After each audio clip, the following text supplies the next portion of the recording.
Well, the strange turn of events that has been Sonia Poulton leaving the People's Voice continues on, because we're going to read through Sonia Poulton's statement of why she left the People's Voice. And I figure that it is really worth a read, so I'm going to leave a link down in the bottom of it. But this entire statement confirms, and should confirm to anybody, as far as I'm concerned, David Icke has the final word on anything that happens at the People's Voice. He's not a volunteer. There is something dodgy going on with the accounts and money, and quite frankly, it just goes to show you the inept attitude there is going on at the People's Voice. Now, personally, I don't like Sonia Poulton. I think she makes sometimes a mountain out of a molehill, but I think in this case, I think she's entirely right. And there's also, we're also going to, we're not going to have a look at it, but if you've seen David Icke's version of the events, this is quite funny, because there's a lot of stuff in here which makes his version quite suspect. And as I've said, there's a point in the video where you can see quite an obvious jump cut. So let's begin, shall we? Sonia Poulton. I have been overwhelmed by the support I have received following my departure from the People's Voice on Monday the 6th of January 2014. This is my statement of events. During the brief period when I worked as a full-time journalist and presenter at the People's Voice office in Wembley, every weekday, sometimes 12 hours a day for a period of November the 18th to January the 6th, various volunteers and staff made alarming comments to me about the financial accounting at the People's Voice. Now, as I've said before, there have been people that have left the People's Voice and have made quite a few alarming comments, so I'm not surprised that this is where she's got the information from. Continues.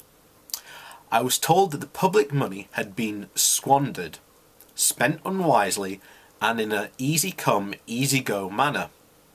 I was informed that various pieces of equipment, including a handheld camera, had gone missing. It was alleged that money had been paid to someone who did not warrant being paid and who shared a property in Wembley with David, amongst other accusations. Quite serious accusations there. So,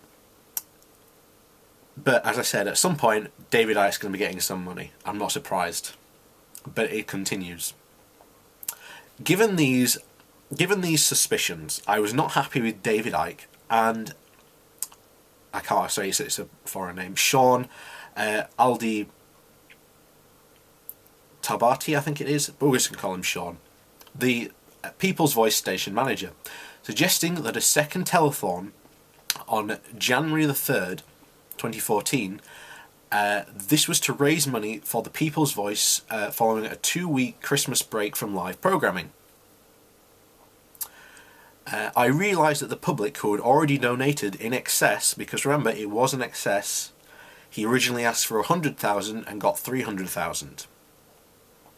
That already so far donated in excess of £300,000 was losing some goodwill towards the People's Voice, and for a number of reasons. It's perfectly valid. Well, I've lost my place now, although I am. I felt, as did other members of staff, who said to me, but did not have the courage to say it to David Icke directly, that all financial dealings should be public and transparent. Again, absolutely nothing wrong with asking that. I believe and conveyed this to David Icke, Sean and Liz Roberts in their respective roles as station manager and production manager, that all money paid out, including expenses and staff wages, should be published monthly. No problem there. This idea never progressed beyond the asking stage. This and other issues reached a head for me on Friday night when I was asked to take part in a telethon to raise money, even though I did not know entirely where the previous public money had gone to. That's fair enough. I should add, I refused point blank to take part in the first telethon early in November before the station had even launched. Not only was I impressed with some of the content on that telethon as a representation of the people's voice, but I felt there was something wrong in asking the public for money before they had even seen one programme. Yes, there is something definitely wrong, considering, remember, they've been asking for donations right from the start, even though they've had this £300,000. So it was with that, and not happily, that I had, happy that I, yeah, it's there, sorry, got my tongue in a twist. So it was, I was not happy to do this last telethon, but I did it because I wanted the people's voice to succeed. Despite my misgivings, I put my heart into it, including organising a question time style panel and a film recorded on New Year's Eve about people who were doing important activism to make positive changes in our world.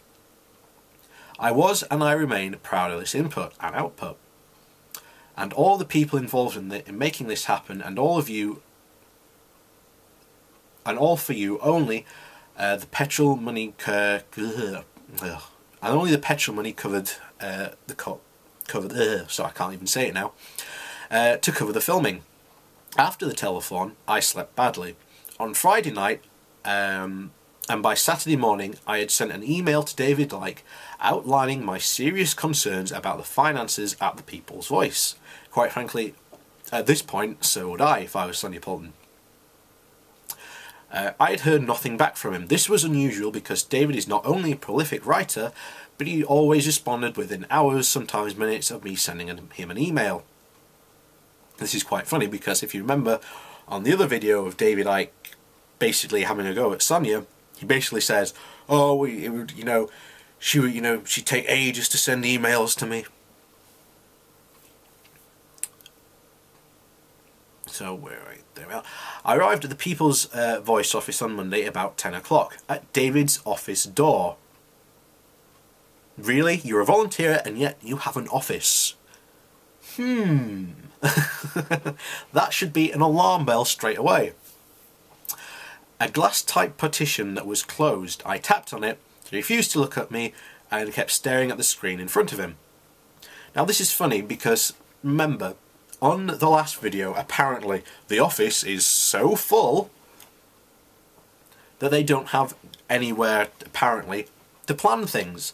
So apparently they took her to a studio. Remember, this is Icke's version of events, because apparently the office was so full they couldn't do it in his office, which, as you'll see, Sonia brings up in a moment. He refused to look at me and kept staring in front of the screen. Pardon me.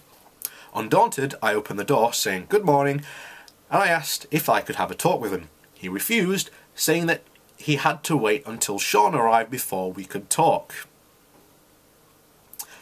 I asked him when that would be. He said any minute.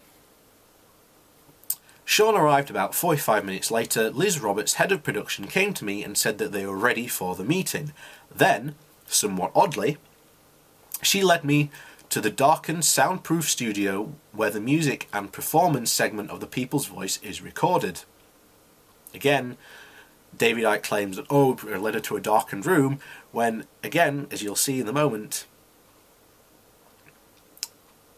I was uncomfortable with this, as I was uncertain as to why we are meeting here, as seeing as David normally conducts meetings in his or Sean's office, both at the end of the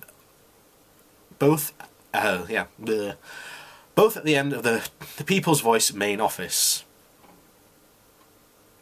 Again, apparently a volunteer has an office. Questions loom as to why. Several chairs had been placed in the darkened studio in a semicircle. I sat on the chair that was most set apart from the others. Sean took a seat and Liz Roberts and went to get David. Sean took a seat and Liz went to get David. It was silence between Sean and I as we waited a minute or so until David joined us. I could see that David was already furious when he arrived in the room. He looked how I had seen him on several other occasions when he had lost his temper with members of staff. He sat down on the chair directly opposite me in the middle of Sean and Liz and said, "Who's going to start?" So remember, apparently he's a volunteer and not involved with the station, yet apparently he takes personal charge of these types of investigations. Again, so much for his volunteer capacity.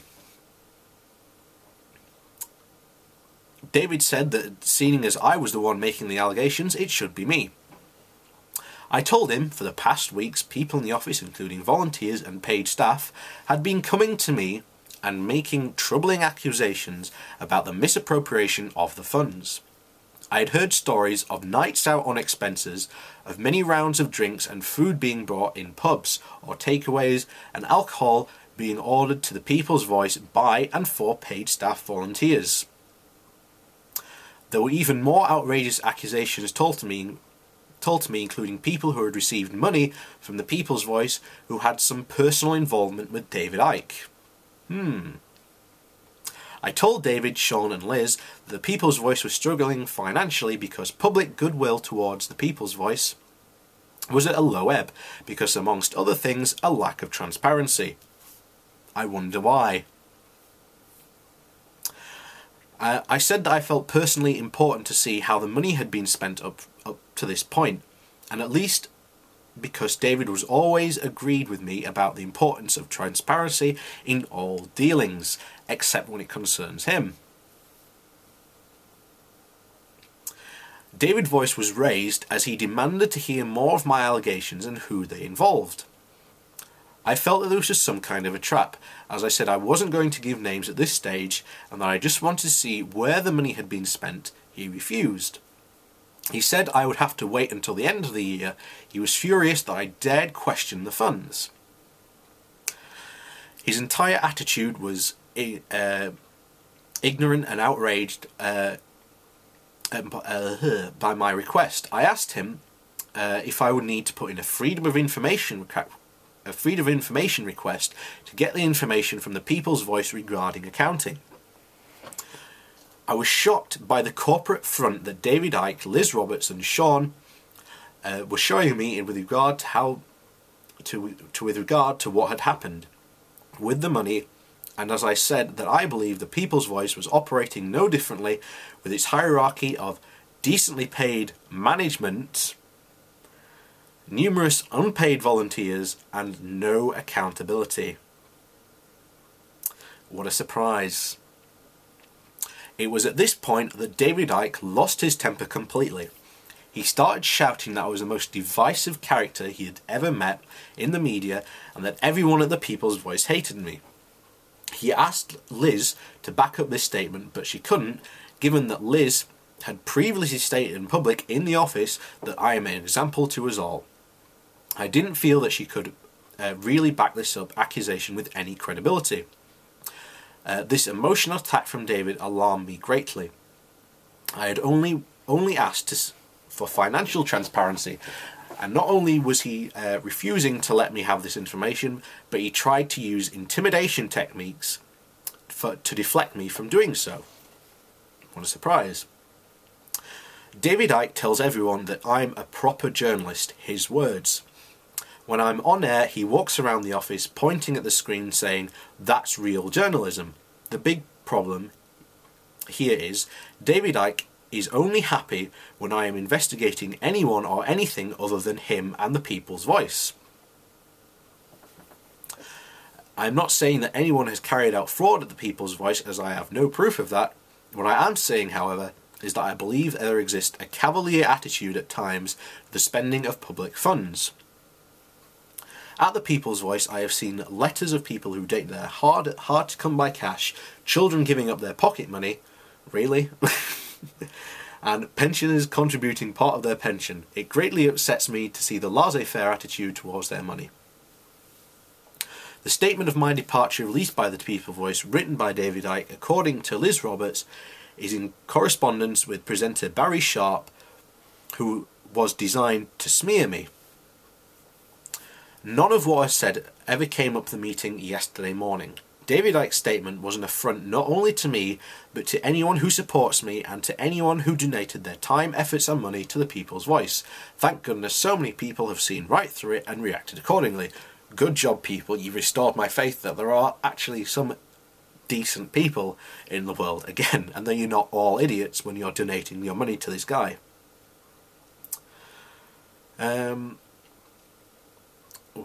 Yes, here we are.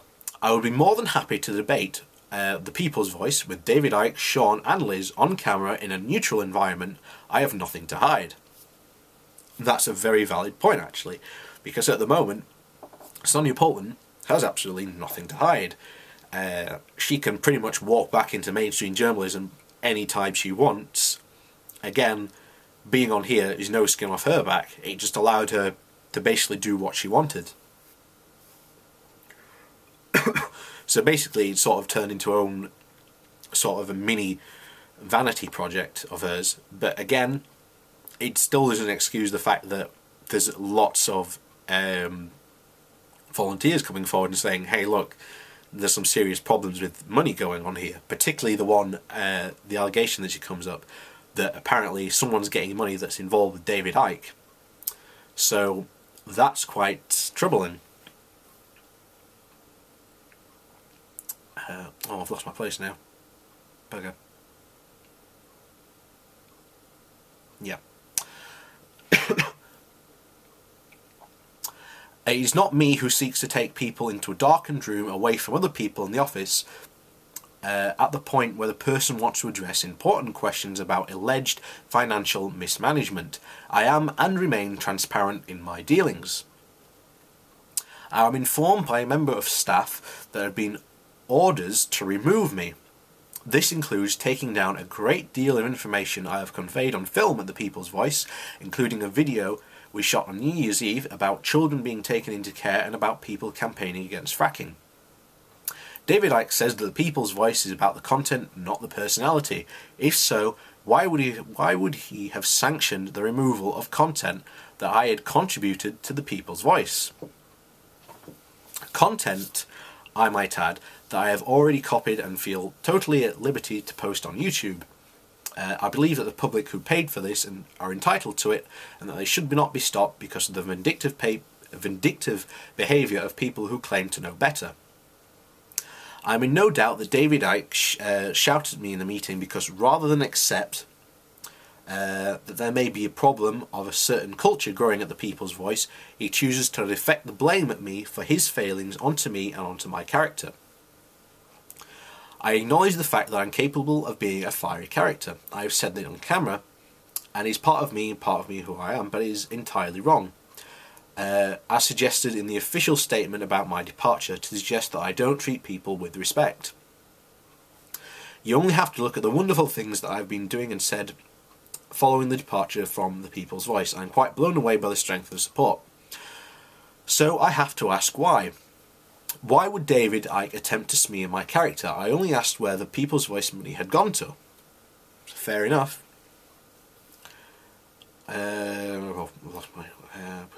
People gone to. Yeah. Hardly an unreasonable question. I thought, given myself and many others who are contributing amounts of money and time to making the People's Voice happen. I'm not looking for a medal, but I did more work at the People's Voice than I have also put my hand in my own pocket and funded a hire car, petrol, pictures and food for volunteers. I'm far from financially wealthy, capable of seeing a single parent. There, we're getting back onto it now. I am deeply upset with what has come to pass. It has taken a day to compose my thoughts into a semblance of order, and I believe in the capability of the People's Voice. I don't anymore as it stands. It is not capable of being true media that we so desperately need in this world. When I was sat in the meeting yesterday morning, I realised that these people before me were not capable of creating an alternative media. I knew that if I were to stay a moment longer, I was in danger of damaging my own hard-won reputation of honesty and misleading the public too. Sorry, but you've already been on the People's Voice. It sort of damaged you already, sorry. So sorry about that, Sonia. You put your faith in the wrong boat. I could not do that, and that is why I left. I've also upset because there are people at the People's Voice who have become very fond of, and good people who are trying to make a better world, but are unaware or don't know how to deal with the real issues of injustice right under their noses. It won't stop me trying to create a true media that I can imagine, although I gained a great deal of understanding of what not to do and and I now have plans right now to implement my own show. I will only do this if I can be completely transparent, and that is what I believe we need more of in this world. I thought the People's Voice could offer that, but it didn't. For the record, David Icke needs to understand respect. His official statement about me calls for is a two-way street. He's used to being an all-powerful in his environment, and that he responds badly to being challenged. That's not a surprise. There's lots of instances where David Icke has responded really badly to being challenged.